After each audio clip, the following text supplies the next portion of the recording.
Namaste students, myself Vijay Sudharani, Assistant Professor of Economics, Government Masters College, Yelahanka, Bangalore. This is about 7th session of Bangalore Central University syllabus, 3rd semester Development Economics. So ಇದು BA ವಿದ್ಯಾರ್ಥಿಗಳಿಗೆ ಬ್ಯಾಂಗಳೂರು ನಗರ ವಿಶ್ವವಿದ್ಯಾಲಯ ಪಠ್ಯಕ್ರಮಾನುಸಾರ 3ನೇ ಸೆಮಿಸ್ಟರ್ನ ಅಭಿವೃದ್ಧಿ ಅರ್ಥಶಾಸ್ತ್ರದ 7ನೇ ಸೆಷನ್ಗೆ ಬಂದಿದ್ದೇವೆ.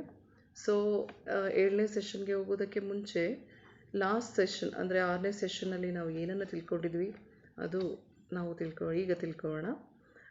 ಕಡೆಯ 5 ಮತ್ತು 6ನೇ ಸೆಷನಲ್ಲಿ we came to know about the difference between economic growth and economic development. ಅಲ್ಲಿ ನಾವು ಆರ್ಥಿಕ ಬೆಳವಣಿಗೆ ಮತ್ತು ಆರ್ಥಿಕ ಅಭಿವೃದ್ಧಿ ನಡುವಿನ ವ್ಯತ್ಯಾಸಗಳನ್ನು ತಿಳ್ಕೊಂಡ್ವಿ. ಅದು ವ್ಯತ್ಯಾಸದಲ್ಲಿ ಆರ್ಥಿಕ ಬೆಳವಣಿಗೆ ಅನ್ನೋದು ಆರ್ಥಿಕ ಅಭಿವೃದ್ಧಿಗೆ ಹೋಲಿಕೆ ಮಾಡಿದಾಗ ಅದು ಬಹಳ ಒಂದು ಸಣ್ಣ ಕಾನ್ಸೆಪ್ಟ್. ಆದರೆ ಆರ್ಥಿಕ ಅಭಿವೃದ್ಧಿ ಅನ್ನೋದು ಒಟ್ಟಾರೆ ದೇಶದ ಪ್ರತಿಯೊಬ್ಬ ವ್ಯಕ್ತಿಯ ಜೀವನದ ಗುಣಮಟ್ಟ ಎಲ್ಲವನ್ನೂ ಕೂಡ ಮಾಪನ ಮಾಡುತ್ತೆ. ಅದು ಒಂದು ಜೀವನ ಆಯುಷ್ಯು ಮತ್ತು ಸಾಕ್ಷರತೆ, ಅದರ ಜೊತೆಗೆ ಒಂದು ಆರೋಗ್ಯವಂತ ಜೀವನ, ಭವಿಷ್ಯತ್ತಿನ ಪೀಳಿಗೆಯ ನಡುವೆ ಕೂಡ ಆ ನೈಸರ್ಗಿಕ ಸಂಪನ್ಮೂಲಗಳ ಒಂದು ಇಟ್ಕೊಂಡು ಸುಸ್ಥಿರ ಅಭಿವೃದ್ಧಿಗೆ ಪ್ರಯತ್ನವನ್ನು ಪಡೋದು ಅನ್ನೋದು ನಮಗೆ ಅರ್ಥ ಆಗಿದೆ. ಸೊ ಎಲ್ಲ ದೇಶಗಳು ಆರ್ಥಿಕ ಬೆಳವಣಿಗೆಗಿಂತ ಆರ್ಥಿಕ ಅಭಿವೃದ್ಧಿಗೆ ಹೆಚ್ಚು ಒತ್ತನ್ನು ಕೊಡುತ್ತೆ ಅನ್ನೋದನ್ನು ನಾವು ತಿಳ್ಕೊಂಡಿದ್ದೀವಿ. In last two sessions, we understood what is the difference between economic growth and economic development. When knowing the difference between economic growth and economic development, we understood economic development is a bigger concept than economic growth. Economic growth only deals with the rise in the gross national product compared to the economic development, but economic development also throws light on domestic production, rise in domestic production, rise in individual income. Not only that, we can see life expectancy, infant mortality, reduction in infant mortality, and reduction in poverty rates. So all these things will be considered, and also towards attaining the sustainable economic development. So this is what we understood in the last session. And when we come to this session, that is 7th, ಈ 7ನೇ ಸೆಷನ್ಗೆ ಬಂದಾಗ ನೀವು ಇಲ್ಲಿ ಏನನ್ನು ಕಲಿತೀರಾ, what you able to understand means here we come to know measures of indicators of economic development, that is GDP and GNP. ಅಂದರೆ ಆರ್ಥಿಕ ಅಭಿವೃದ್ಧಿಯನ್ನು ಮಾಪನ ಮಾಡೋದಕ್ಕೆ ಇರ್ತಕ್ಕಂಥ ಸೂಚ್ಯಾಂಕಗಳು ಅದು ಒಟ್ಟು ದೇಶೀಯ ಉತ್ಪನ್ನ, ಒಟ್ಟು ರಾಷ್ಟ್ರೀಯ ಉತ್ಪನ್ನ, ಈ ಎರಡೂ ಪರಿಕಲ್ಪನೆಗಳನ್ನು ಈ ಎರಡೂ ವಿಷಯವಾಗಿ ನೀವಿಲ್ಲಿ ತಿಳ್ಕೊಳ್ತೀರಾ. So what is the GDP, what is the GNP? ಇದರ ಅರ್ಥ ಏನು? ಮೊದಲಿಗೆ GDP ಎಂದರೇನು, GNP ಎಂದರೇನು ಅಂದಾಗ their gross domestic product is the total value of goods and services produced by a country in a year. So ಒಟ್ಟು ದೇಶೀಯ ಉತ್ಪನ್ನ ಅಂತ ಹೇಳಿದ್ರೆ ರಾಷ್ಟ್ರದಲ್ಲಿ ಒಂದು ವರ್ಷದಲ್ಲಿ ಉತ್ಪಾದನೆಗೊಳ್ಳುವಂತಹ ಸರಕು ಸೇವೆಗಳ ಒಟ್ಟು ಮೌಲ್ಯವಾಗಿದೆ. ಆದರೆ ಒಟ್ಟು ರಾಷ್ಟ್ರೀಯ ಉತ್ಪನ್ನವನ್ನು ತೆಗೆದುಕೊಂಡಾಗ GNP measures the total economic output of a country including earnings from foreign investments.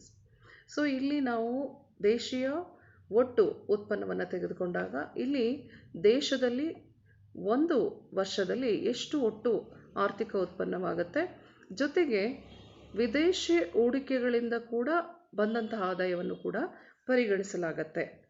And now let us see how it will be, how the GDP is related to GNP.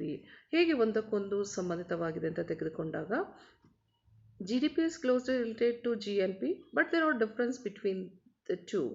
Whereas GNP is the final value of goods and services produced by domestically owned means of production using domestic labor and resources, GDP is the final value of goods and services produced within a given country's border.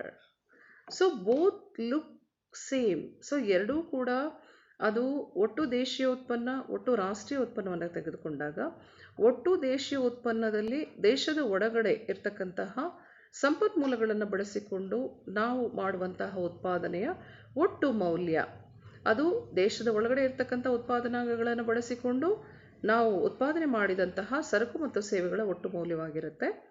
ಒಟ್ಟು ರಾಷ್ಟ್ರೀಯ ಉತ್ಪನ್ನವನ್ನು ತೆಗೆದುಕೊಂಡಾಗ ಅಲ್ಲಿ ನಾವು ರಾಷ್ಟ್ರೀಯ ವಿದೇಶಿ ಹೂಡಿಕೆಗಳಿಂದ ಬಂದಂತಹ ಆದಾಯವನ್ನು ಕೂಡ ನಾವು ಪರಿಗಣಿಸ್ತೇವೆ.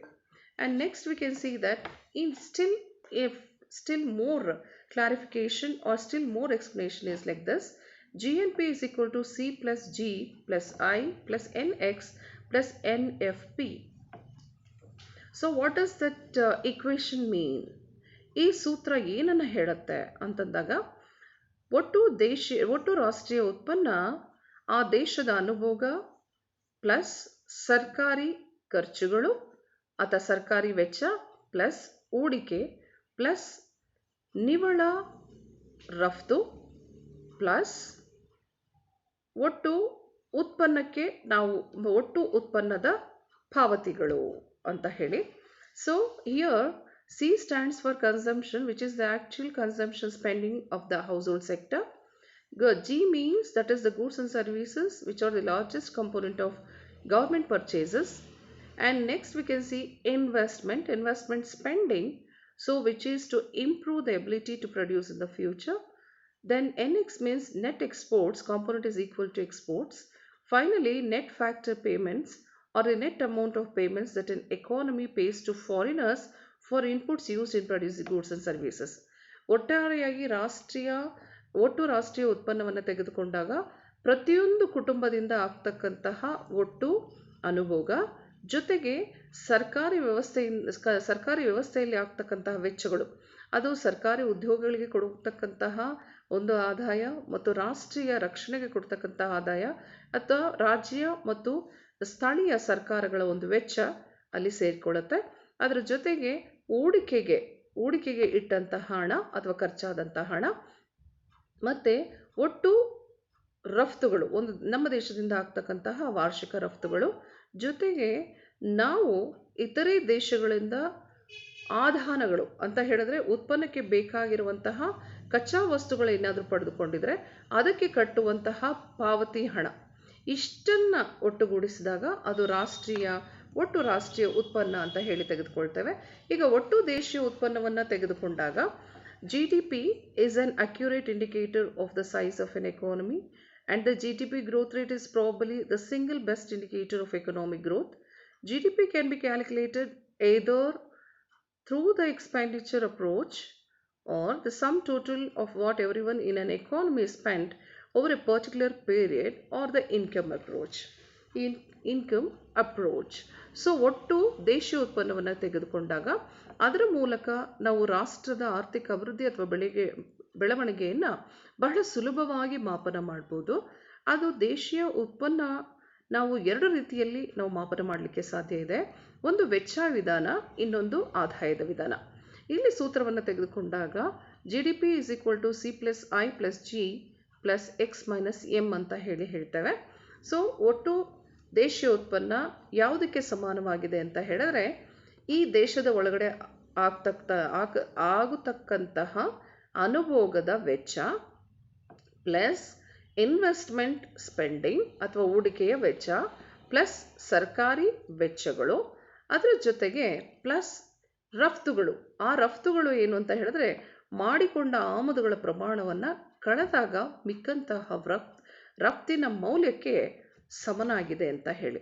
So gross domestic product is equal to the private consumption plus investment plus government spending plus value of exports minus the value of imports. So ನಾವು ಈ ರೀತಿಯಾಗಿ ಒಟ್ಟು ದೇಶೀಯ ಉತ್ಪನ್ನವನ್ನು ಮಾಪನ ಮಾಡೋದಕ್ಕೆ, ಅರ್ಥ ಮಾಡ್ಕೊಳ್ಳಿಕ್ಕೆ ಸಾಧ್ಯ ಆಗುತ್ತೆ.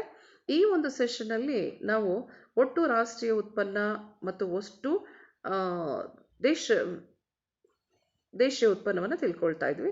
So we come to know about gross national products and gross domestic product. And out of this session what will be the summary, what you have learned means we can see that ಸಮ್ಮರಿಯನ್ನು ತೆಗೆದುಕೊಂಡಾಗ ಈ ರೀತಿಯಾಗಿದೆ. ಒಟ್ಟು ರಾಷ್ಟ್ರೀಯ ಉತ್ಪನ್ನ, ಒಟ್ಟು ದೇಶೀಯ ಉತ್ಪನ್ನಕ್ಕೆ ಎರಡೂ ಕೂಡ ಮೇಲ್ನೋಟಕ್ಕೆ ಒಂದೇ ಸಮನಾಗಿ ಕಾಣುತ್ತೆ. ಆದರೆ ಇಲ್ಲಿ ವ್ಯತ್ಯಾಸ ಏನು ಅಂತ ಹೇಳಿದ್ರೆ ದೇಶದ ಒಳಗಡೆ ಇರ್ತಕ್ಕಂತಹ ಉತ್ಪಾದನಾಂಗಗಳನ್ನು ಬಳಸಿ ಮಾಡ್ತಕ್ಕಂತಹ ಉತ್ಪನ್ನ ಅಥವಾ ಸರಕು ಮತ್ತು ಸೇವೆಗಳ ಒಟ್ಟು ಅಂತಿಮ ಮೌಲ್ಯಕ್ಕೆ ನಾವು ರಾಷ್ಟ್ರೀಯ ದೇಶೀಯ ಉತ್ಪನ್ನ ಅಂತ ಹೇಳ್ತೇವೆ. ಆದರೆ ರಾಷ್ಟ್ರೀಯ ಒಟ್ಟು ರಾಷ್ಟ್ರೀಯ ಉತ್ಪನ್ನವನ್ನು ತೆಗೆದುಕೊಂಡಾಗ ಇದು ಇತರೆ ರಾಷ್ಟ್ರಗಳಿಗೂ ಅಥವಾ ಇತರೆ ರಾಷ್ಟ್ರಗಳಿಂದ ಬರ್ತಕ್ಕಂತಹ ಆದಾಯ ಅಥವಾ ಅಲ್ಲಿಂದ ಬಂದಂತಹ ಹೂಡಿಕೆಯಿಂದ ಕೂಡ ಗಳಿಸಿದಂತಹ ಒಂದು ಆದಾಯವನ್ನು ಪರಿಗಣಿಸ್ತೀವಿ.